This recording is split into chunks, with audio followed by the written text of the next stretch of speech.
어릴 적 사회 과목 시간에 그 시장의 구성 요소로 생산자와 소비자 그리고 유통자인 도매 소매의 개념을 배운 기억이 있습니다. 학교에서 그런 내용을 잘 배웠든 아니든 간에 우리는 사회생활을 하며 자연스럽게 그런 시장 경제 체제 안에서 살아가고 있습니다. 그리고 그런 시장의 요소들이 제 기능을 발휘하지 못할 때 발생하는 문제점들을 이번 코로나19 사태로 인해 피부적으로 느낄 수 있었습니다. 소비자들의 각종 활동과 인원 제한으로 요식업을 비롯한 각종 실내 영업장들은 줄줄이 문을 닫고 이젠 상가의 임대라는 글씨가 익숙하게 느껴집니다. 공장이나 물류센터에 확진자가 발생하면 모든 생산, 유통 라인이 마비가 되어 소비자들에게 상품을 제때 전하지 못하는 일도 있었습니다. 또 최근 요소수 부족 사태를 통해서도 보듯 생산과 유통 그리고 소비에 이르기까지 한 가지 요소라도 제 역할과 기능을 못했을 때 전체 흐름에 큰 혼란이 야기됩니다. 비단 시장의 원리만이 아닌 사회 분야마다 들여다보면 그것을 구성하는 인적 요소들이 있고 그들이 각자의 자리를 잘 지키며 주어진 역할을 감당하여 질서를 이루어갈 때 참된 의미와 가치를 나타냄을 보게 됩니다. 이런 원리는 세상 만물의 창조자이시며 역사의 주관자이신 하나님께로서도 발견할 수 있는데 주님은 당신의 일하심의 요소마다 구성원을 배치하시며 일을 하십니다. 특히 복음의 역사인 교회운동, 선교에 있어서도 각 요소의 사람들을 배치하시며 펼쳐가시는데 선교에 동참하고자 하는 자라면 그런 요소를 잘 이해하고 그 구성을 견고히 하며 주어진 역할을 감당해 가야 할 것입니다. 오늘 우리가 보는 사도행전 11장은 하나님의 선교 역사를 구성하는 주요한 인적 요소들이 나타나며 크게 세 부류로 정리해 볼 수 있습니다. 이 시간에는 본문의 기록을 살펴보는 가운데 선교를 구성하는 세 부류의 사람들이 어떤 자들인지 함께 상고해 보고자 합니다. 첫째로 선교에는 복음을 들을 자가 있어야 합니다. 다 함께 본문 19절에서 21절을 함께 봉독하겠습니다. 그때 스데반의 일로 일어난 환란으로 말미암아 흩어진 자들이 베니게와 구브로와 안디옥까지 이르러 유대인에게만 말씀을 전하는데 그 중에 구브로와 구레네 몇 사람이 안디옥에 이르러 헬라인에게도 말하며 주 예수를 전파하니 주의 손이 그들과 함께 하심에 수많은 사람들이 믿고 주께 돌아오더라. 아멘. 사도행전의 흐름은 8장에서부터 이방인을 향한 선교라는 주제로 물꼬를 트는 사건들이 소개되며 독자들에게 선교적 교훈을 전합니다. 본문은 그 5가지 사건들 가운데 네 번째 이야기입니다. 19절을 보면 그때에 라고 시작하는데 앞서 베드로의 사역 가운데 복음을 받아들인 이방인의 이야기가 있던 그때에 일어난 일임을 알려줍니다. 이어서 전도하는 유대인들이 소개되는데 이들은 예루살렘에서 흩어진 자들로 베니게와 구브로와 안디옥까지 이르러 말씀을 전하였다고 합니다. 저자 누가는 그들이 가지고 있는 사연을 간략히 소개하는데 스데반의 일로 일어난 환란으로 말미암아 흩어진 자들이라고 소개하고 있습니다. 이는 다시 사도행전 8장의 사건으로 독자의 기억을 더듬게 만드는데 8장 1절로 4절을 보면 스데반이 죽은 그날 교회에 큰 핍박이 있었습니다. 사도 외에는 유대와 사마리아 모든 땅으로 흩어지게 됐고 경건한 사람들은 스데반의 죽음으로 크게 울었으며 잔혹한 진압으로 성도들은 감옥에 갇혔습니다. 그러나 오늘 본문 19절의 표현과 매우 흡사하게 8장 4절에서는 그 흩어진 사람들이 두루 다니며 복음의 말씀을 전하였던 사실을 말합니다. 은혜와 권능의 사람, 스데반의 첫 순교, 교회가 당한 큰 박해, 성도들의 투옥 등 희망을 떠올리기란 어려운 슬픔의 상황, 또 압제로 인하여 흩어진 상황 속에서도 성도들은 복음을 전하였던 것입니다. 이방인 전도의 결실이 이루어지게 될 오늘 본문을 통해 생각해 볼 수 있는 것은 전도란 안정적이거나 무엇을 갖추었을 때에만 하는 것이 아닌 희생과 상실의 상황에도 마땅히 감당해야 하는 일로 바르게 인식해야 합니다. 그런데 이 유대인들은 일반적으로 유대인들에게만 말씀을 전하였다 합니다. 아마도 그들에게 예루살렘 교회에서의 선교 전략이 몸에 배어 있었던 것 같습니다. 하지만 이것은 궁극적인 하나님의 선교 전략이 아니었습니다. 하나님은 늘 이방인을 향하여 구원의 길을 열어두셨습니다. 그것은 신약의 사도행전에서 시작된 것이 아니며 이미 구약에서부터 시작된 하나님의 뜻이었습니다. 출애굽기 12장 49절에 유월절 규례를 제정하시며 너희 중에 거류하는 이방인에게 이 법이 동일하니라고 하셨던 것 같이 혈통과 민족을 뛰어넘어 이방인을 향하는 선교 정신은 하나님의 본질적인 계획인 것입니다. 그런 선교관을 가지고 이방인을 향한 선교의 개념을 실시한 자들이 20절에 등장을 하는데 구브로와 구레네 일부 사람들로 그들은 안디옥에 이르러 헬라인에게도 예수 그리스도를 전파하였다고 합니다. 유대인과 헬라인 모두에게 복음을 제시함으로 구원받은 백성을 돌아오게 하기 위한 귀한 역할을 잘 감당하였던 것입니다. 그것이 하나님의 마음에 합하였기에 21절에서 묘사하듯 주의 손은 복음을 전한 모든 자들과 함께 하셨고 그로 인해 수많은 사람들이 믿고 주께 돌아오는 선교의 역사를 이루게 됩니다.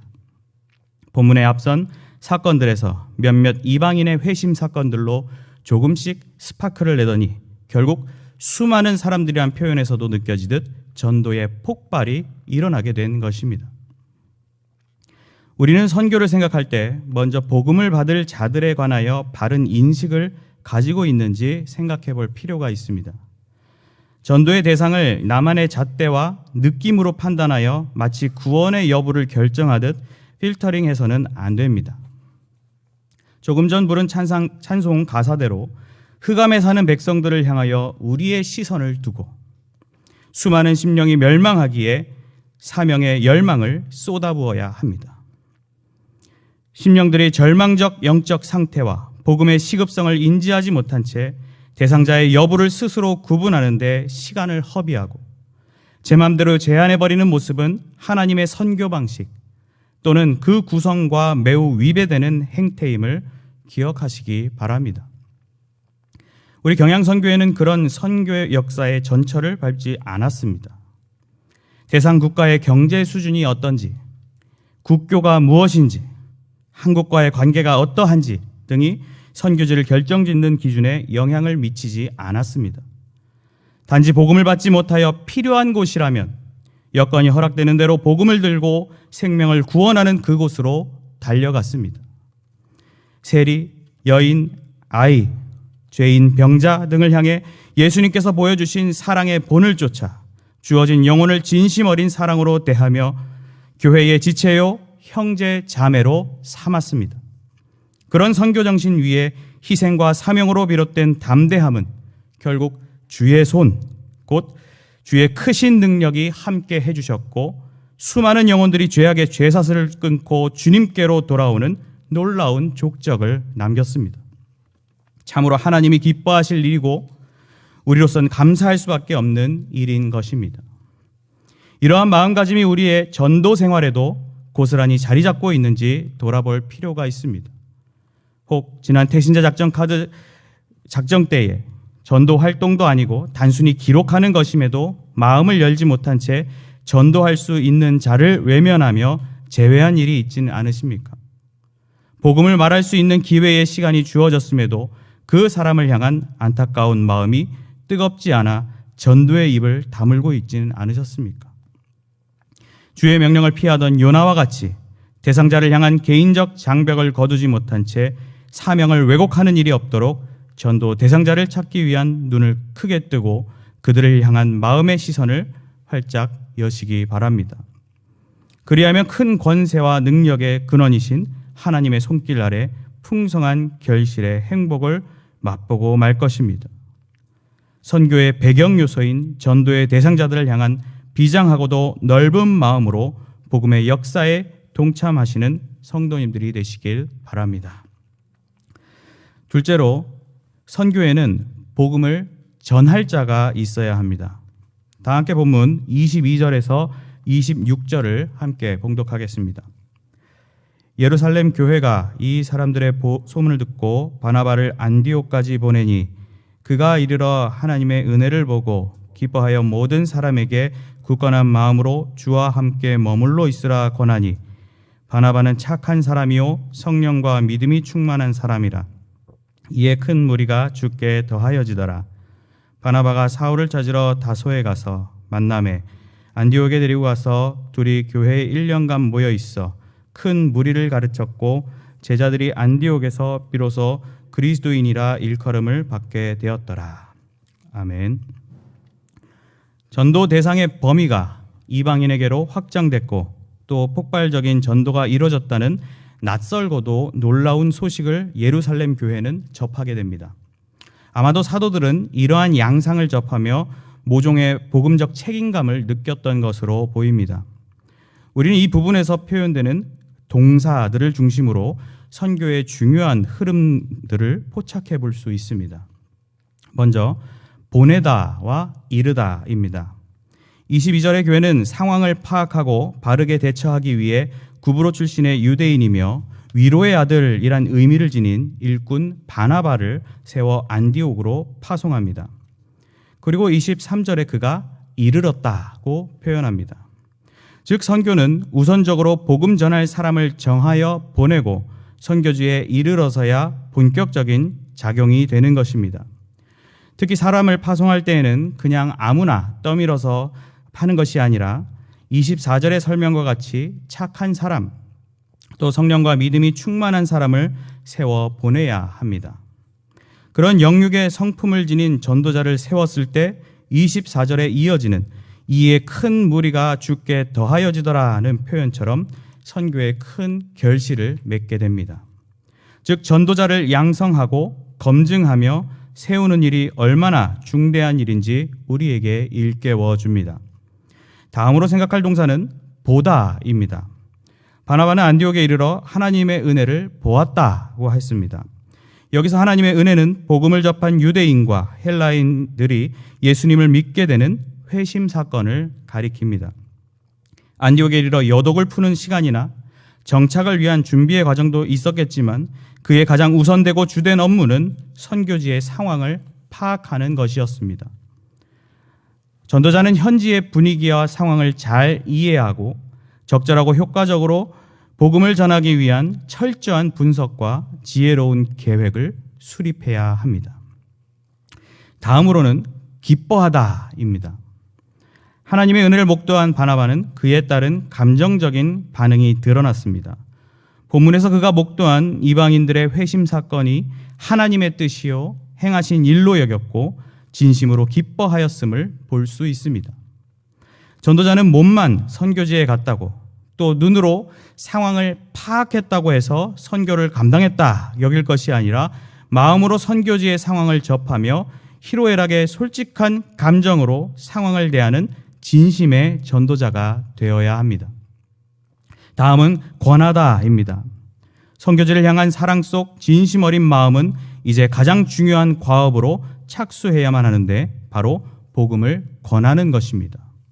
바나바는 그곳에 복음을 접한 모든 사람, 즉 유대인과 헬라인들에게 굳건한 마음으로 주와 함께 머물러 있으라고 그들의 새로운 신앙 여정을 잘 걸어가길 권면하였습니다. 요새 많은 전도법들이 복음을 권하는 부분보다 마음을 사로잡는 방법에 더 많은 관심을 가지는데 결과적으로 복음을 권하지 않는다면 그것은 전도요, 선교라 부르기 어렵습니다.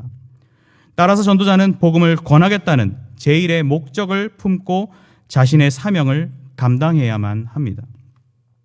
이 몇 가지 동사들에서 나타나듯 하나님의 선교는 이렇게 실제적이고 역동적인 사역을 감당할 일꾼이 필요합니다. 바나바는 주어진 사역을 위해 더 적극적인 자세를 보여주기도 하는데 중차대한 이 사역을 임함에 있어 동역자의 필요성을 느꼈고 다소에서 사역을 하던 회심 이후에 사울을 부르기로 계획을 세웁니다. 25절에 그는 사울을 찾으러 다소에 갔다고 했는데 이 찾으러라는 말 자체가 바울의 위치를 정확히 모른 채 일단 떠난 것으로 보이며 당시 안디옥에서 다소는 8일이 걸리는 여정이라 합니다. 사울을 데려오고자 했던 사역자 바나바의 열정과 진정어린 마음을 이해할 수 있는 대목입니다. 결국 사울을 만나 잘 설득하여 안디옥으로 데려왔고 그 둘은 본격적인 사역을 감당하는데 여기서 등장하는 두 가지 동사도 역시 선교의 중요한 형태가 무엇인지 보여줍니다. 먼저 모이다입니다. 26절에 그들은 교회에 1년간 모여있어 라고 했는데 바나바와 사울은 그리스도를 주로 믿는 교회 공동체, 즉 큰 무리와 함께 1년을 꾸준히 모여 사역한 것으로 보입니다. 즉 선교라 함은 사람이 모여 에클레시아, 곧 교회를 이루어 모이는 공동체가 되어야 하며 전도자는 그들을 이끄는 구심점이 되어야 합니다. 다음으로 등장하는 표현은 가르치다인데 앞서 권하다의 개념보다 더욱 구체적이고 적극적인 표현으로 복음의 내용을 알려주는 것으로 이해할 수 있습니다.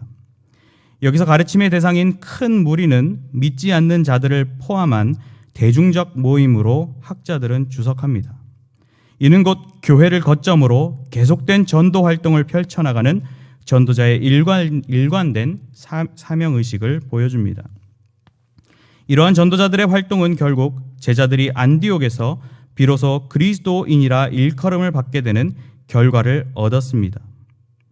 그리스도인이란 표현은 교회 밖에 사람들이 성도들을 지칭하는 용어로 오늘 본문에서 이 안디옥 교인들을 대상으로 처음 쓰였습니다. 이 호칭은 고난과 부끄러움의 이름으로 쓰이기도 했지만 예수를 주로 고백하며 하나님께 영광 돌릴 자들의 자랑스러운 이름으로 지금에 이르기까지 불리고 있습니다. 아무쪼록 안디옥 교인들은 그 지역의 어느 누가 보아도 그리스도에 관하여 늘 말하며 그리스도를 위해 사는 그리스도인들이 되었던 것입니다. 학교에서 학생이 한 명 결석한다고 해서 수업이 중단되진 않지만 교사가 결석을 하게 되면 수업은 진행할 수 없게 됩니다. 또 교사가 자신이 전공하지 않고 준비하지 않은 수업에 들어간다면 그 수업도 온전히 진행할 수 없을 것입니다. 이처럼 복음을 전달할 자가 온전히 세워지지 않는다면 선교는 진행 자체가 어렵게 됩니다. 따라서 교회는 복음을 전하기 위해 소명받은 사명자들을 모집하고 바른 신학 소양과 선교적 의식을 고취시켜 파송하는 일에 계속 기도하며 힘써야 합니다. 우리 경양교회는 이를 위해 오래전부터 매진해왔습니다. 경양의 3대 후원회가 그것을 너무나 잘 보여주지 않습니까? 별들의 학교를 통해 소명자를 찾아 양성해내고 제네바 신학대학원을 통해 본격적인 훈련과 준비를 하며 경양 선교회를 통해 파송과 사역을 하고 있습니다. 이러한 과정을 통해 잘 준비되고 파송받은 선교사님들은 착한 사람이요 성령과 믿음이 충만한 자들로서 지금의 전 세계적 난국을 통과하며 몸을 사리지 않고 최선의 사역을 감당하고 계십니다. 또한 하나님께서는 그분들의 사역을 위해 필요한 동역자들을 붙여주기도 하셨습니다. 신기하게도 선교사님들을 중심으로 교회 공동체를 이루어 모이도록 만드셨고 가르치는 사역을 왕성하게 감당하고 있습니다. 이처럼 파송되어 현지를 잘 돌아보고 사랑의 마음을 품어 복음을 권하고 모이며 가르치는 헌신자를 세우는 것은 선교를 감당해 나가는 데 있어 매우 귀중한 일입니다. 따라서 우리는 멋지게 최전방 영전의 사역을 감당하고 있는 선교사님들을 보며 감사하는 가운데 이러한 일꾼들이 배출되는 데에 지속적이며 큰 관심을 보여야 합니다. 나아가 전도자로서 살아가는 우리의 개인의 삶 속에서도 주님의 복음을 전하기에 합당한 그릇이 되기 위해 늘 경건에 이르기를 연단하며 선한 일에 준비된 자들이 되어야 합니다. 그리하였을 때 맡은 영혼들이 진정한 그리스도인이라 일컬음을 받는 영광스러운 결실을 보게 될 것입니다. 선교의 핵심 요소로서 착하고 성령과 믿음이 충만한 전도자들을 보내는 일에 관심을 가지며 스스로도 훌륭한 전도자가 되기를 힘쓰는 성도님들이 되시길 바랍니다. 셋째로 선교에는 전도를 돕는 자가 있어야 합니다. 다 함께 본문 27절에서 30절을 함께 봉독하겠습니다. 그때에 선지자들이 예루살렘에서 안디옥에 이르니 그 중에 아가보라 하는 한 사람이 일어나 성령으로 말하되 천하에 큰 흉년이 들리라 하더니 글라우디오 때에 그렇게 되니라.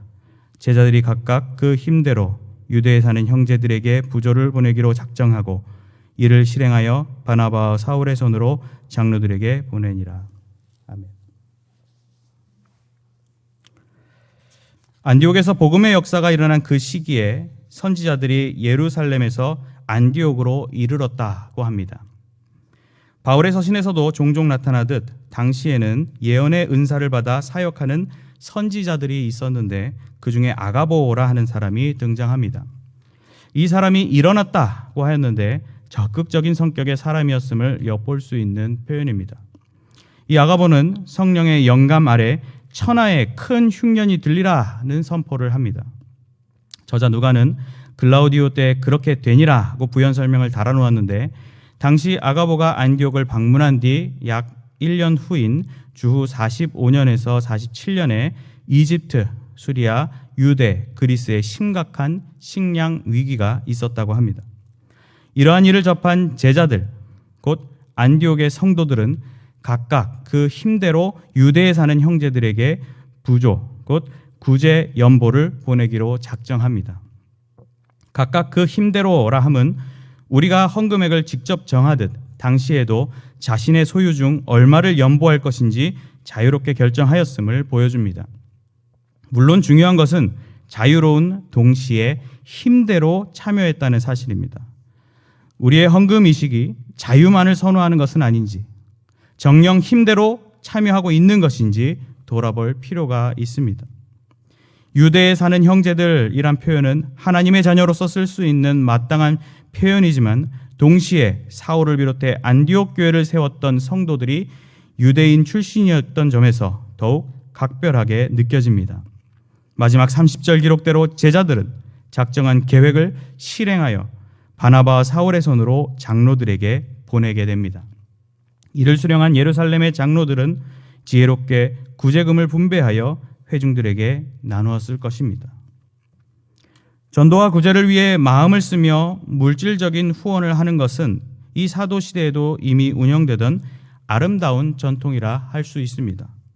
돈이라는 단어만 언급해도 부정적인 인상을 받는 이가 있을지 모르겠지만 돈은 현실의 문제이고 바르게 선용할 때 가장 명확하고 합리적인 수단이 됩니다. 저도 나이를 먹어갈수록 세상에 공짜는 없다는 말에 공감을 자주 하게 됩니다. 그 어느 곳에도 예산이 없는 기관이란 존재하지 않으며 영리 목적이 없는 자선사업 기관마저도 돈은 필요합니다. 정책적으로 정치인들이 전 국민에게 재난지원금을 주겠다고 자기 돈처럼 생색내듯 소리치지만 그 돈은 결국 불어나는 세금에 포함됨을 다 알지 않습니까?